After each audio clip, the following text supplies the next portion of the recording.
Hello and welcome to Profiles in Risk. This is your host, Tony Cañas, and today I have a returning guest, Bill Murray, from episode 375.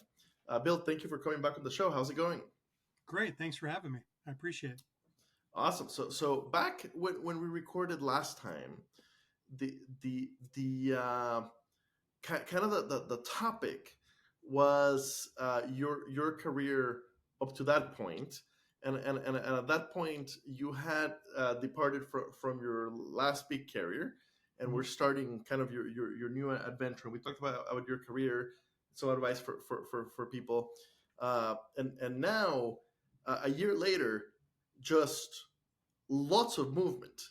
You've again landed somewhere that you love, and also I believe you were already writing the book when we chatted last time, but now you've actually the book is out, right? Or it's coming out very soon.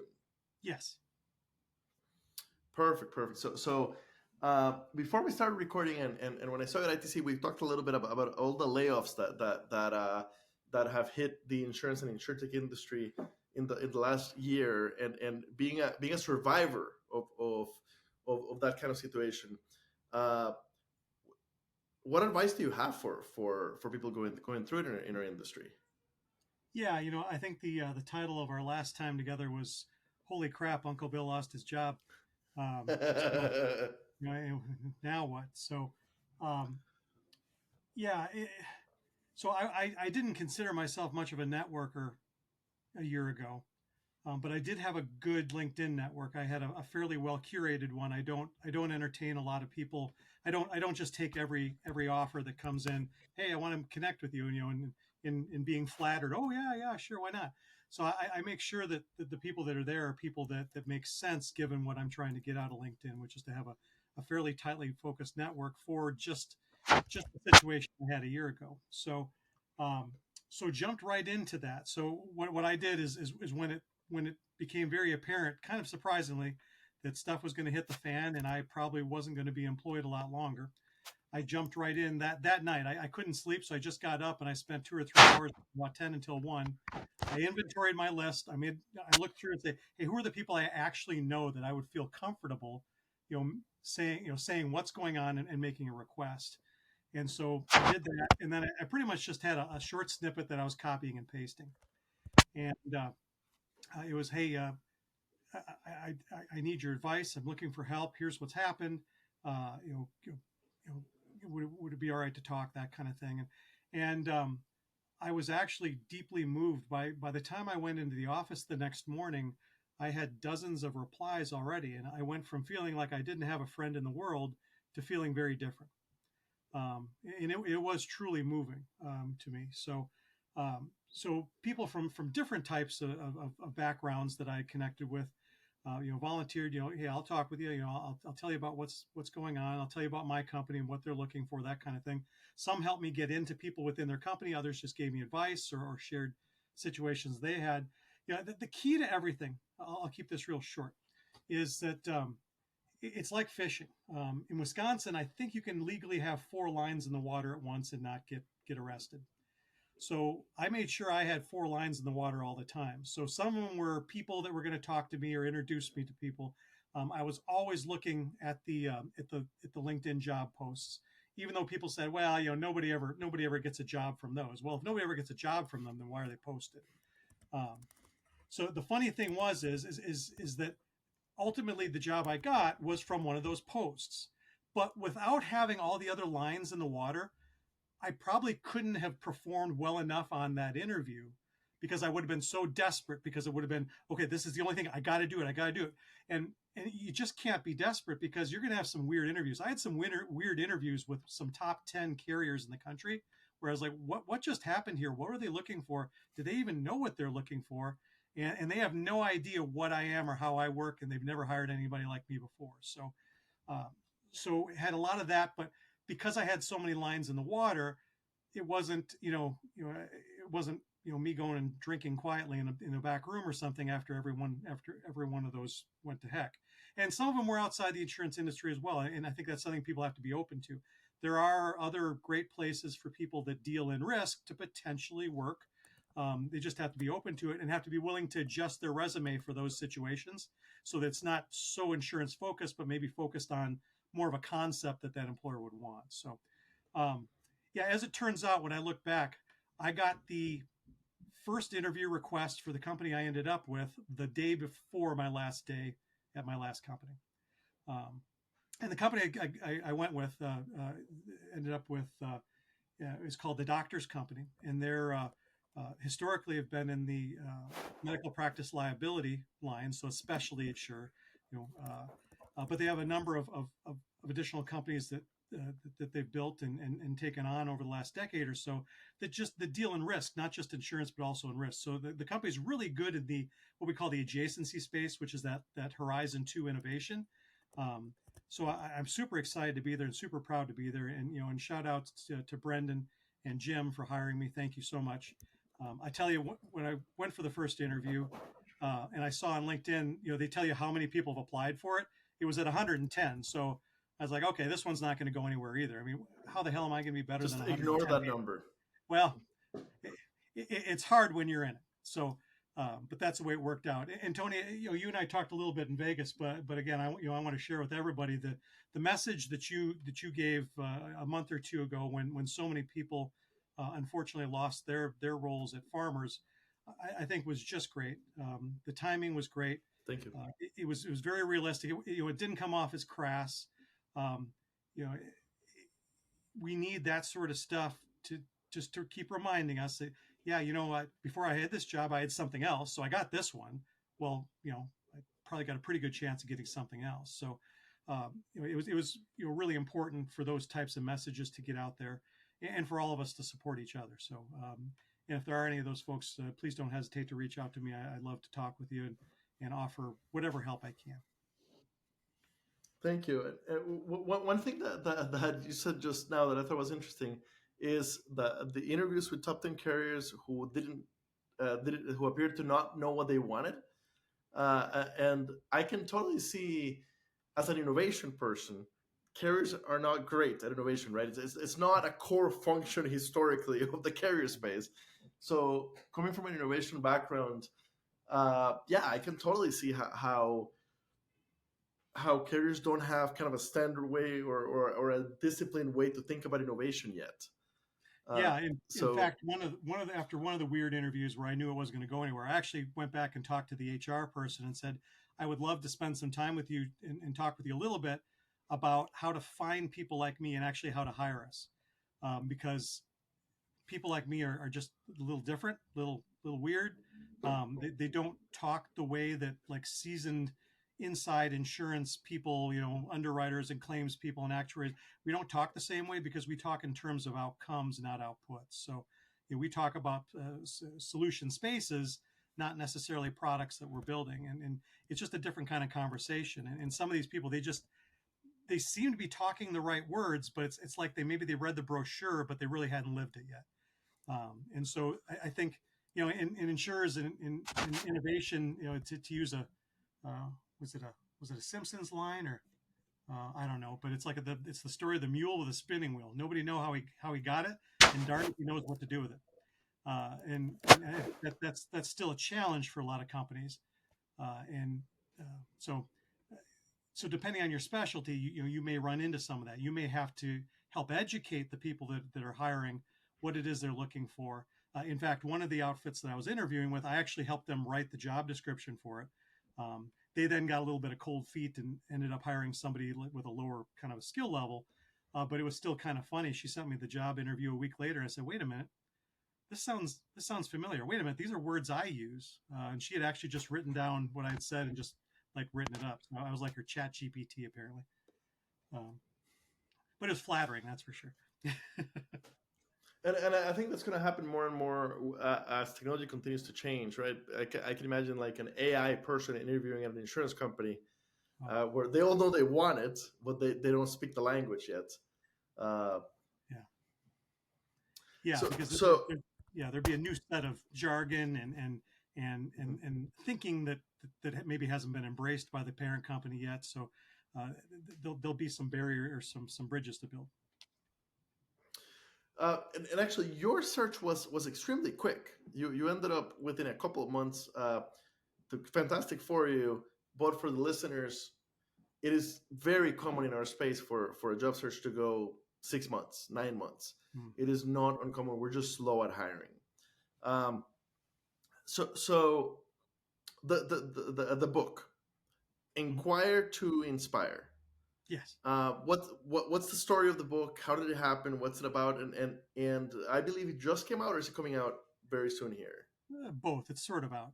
It's available for pre-order, and then the book order is going to go in at the end of the month, and then everybody will get their books in time for Christmas. So, yeah, years ago I was doing the kind of the coaching, both innovation teams and sponsors of those teams, the people that are there to support the team and provide them the permission and the resources they need. I was doing that pretty much 24/7, and so it was I didn't need the book, but what happened over the past several years is that my duties are a little bit more heterogeneous, and I'm not doing it all the time anymore. And I started to get worried about losing it. Losing some of the things that I was doing every day, the tools that I used, the things that I said, the questions I asked, um, and I really wanted to share it because when people work um, in a way that's customer centric and focused around outcomes and solving problems instead of building static products, it changes people's lives. And I've seen so many people. I mean, I've seen it in hundreds of people that I've worked with. Going from the old way, they call it, to the new way.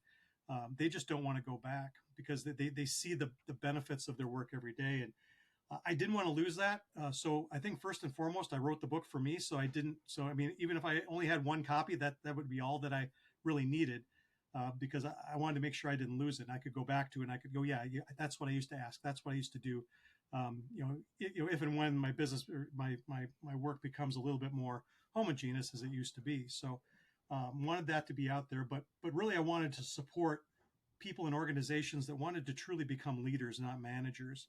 And leaders are people that allow people to open up and to explode in a positive way.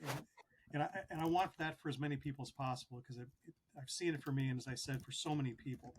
So the book, it's not a super long one; it's just over 100 pages, but it takes you through.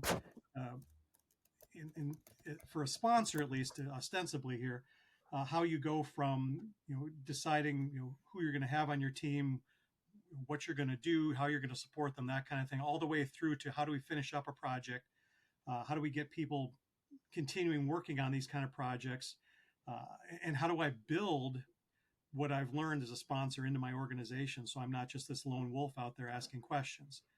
Uh, so the book has 20 main questions kind of divided out by chapter and the different sort of epochs that you have in in an innovation process, sort of a design process, from why are we here to how do we know, how are we going to learn more, and then at the end, how do we hand this off to to IT or whatever it is for scaling, and then what do we do for an encore? How do we keep this going with the next challenge? Keep the band together, if you will. So, but as I think more and more of it, it's really good for anybody who's exposed to any type of innovation, if they're whether they're on the team or they're the sponsor or they're a leader who's watching this happening and trying to figure out why are these people doing these things. I walk through this area where they work and I see toys on the table and I see there's Play-Doh and I hear people laughing and and there's all these sticky notes on the wall and I'm trying to make sense of it because it doesn't look like any sort of project I've ever put anybody on. And so if we can just start to get that conversation going, that's where new culture is built. And culture is that sum total of everything we say, do, and think, and what's okay. And when more people start to understand little bits of that culture, we can bring people together and do really amazing things. Okay. Um, so the book, if I'm not mistaken, you decided on a bit of a non-traditional way to publish it. I was very curious about that. Yeah, I'm one of those people that I do everything my darn self. So yeah, again, the book wasn't about enriching me. That said, the proceeds to it are going to go into the trust fund for my disabled son, because at some point my wife and I won't be able to care for him. So we want to make sure that he's got options that are safe and caring. So that'll be the reason. That'll be where it goes. In the next book, will be the same thing. But uh, the the idea is, I want the people that need it to be able to get it. So I'm going to start just with my LinkedIn community, the people I know. Hey, here it is. We've been talking about this for years, about the book I should write, and the kind of things that I talk about. Here it all is in a book. You don't have to listen to me anymore. You can just pick this up, and you can use this as sort of your guide, and you can spread it around too. Give it to other people and say, look, what would happen if we worked this way? So that's the desire. Is I'll expand out. I'll get it on Amazon and the other traditional stuff, but they're self-publishing super easy nowadays. I mean, we're in a democratized world driven by the internet. So if I want to be an author and write a book, there is nobody on earth that can stop me except the banker if my check doesn't clear. So that's it. So it's a great world.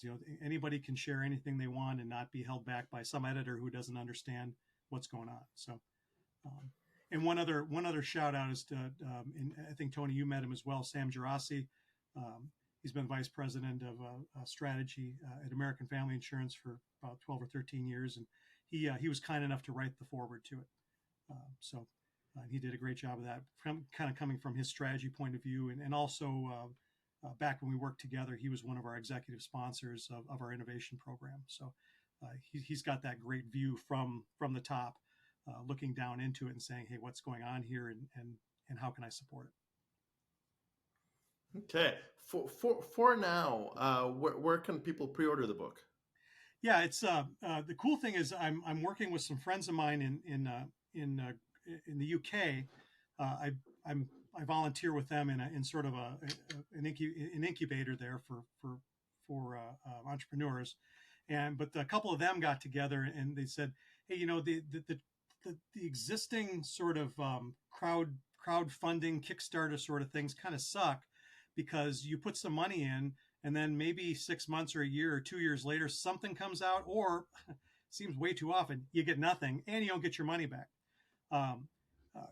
Our view, and the name of our organization over there is 12 Ronnies. Long story, but 12 Ronnies. You can look it up, and certainly if you're interested in innovation, sign up and get access to the tools we have there. 12ronnies.com. Our idea is we want to help people. We want to help people de-risk their journey forward as an entrepreneur, not increase the risk as you go on, but decrease it. And the way to do that in a Kickstarter sort of way is okay, I've got this product, I believe I'm solving a problem. I've taken care of that. The only question I don't have yet is, will somebody buy it? And so how do I answer that question in the safest way possible? Well, if I have a manufacturer lined up and they can make 100 for me, I can at least go to this site and say, okay, if I can get 100 people to buy it, then I know that I've got some sort of customer product solution fit, and then I can scale up from there. So crowdmall.co is the name of the site. Crowdmall, CROWDMALL.co.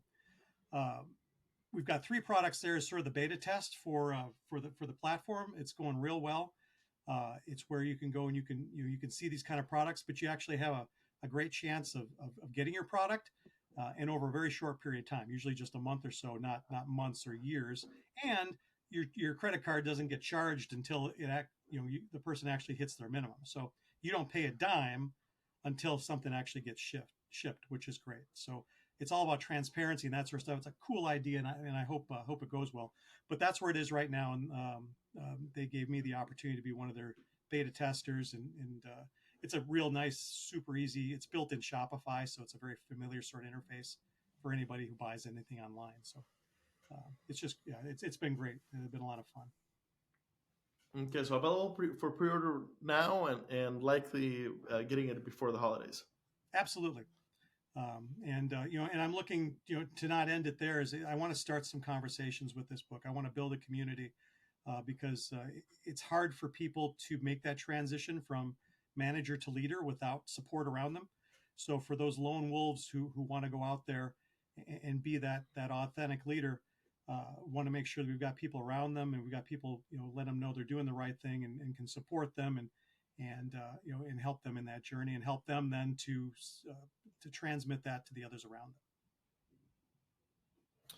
Perfect. Okay, and you mentioned it's meant not only for those doing the innovation, but those going through it, Yeah, either as part of the team or being affected by it. yeah. Anybody in that ecosystem, or that's thinking of getting into the ecosystem would really benefit by it. And again, it's a short read. It's, I don't know. I mean, I read pretty slowly. I guess it's probably an hour and a half for me, but it's probably a lot less for other people. Anybody who's going to be in that space, this book will help them get a really good understanding of what's going on and why they're working differently. What is it? What is this thing that I'm seeing?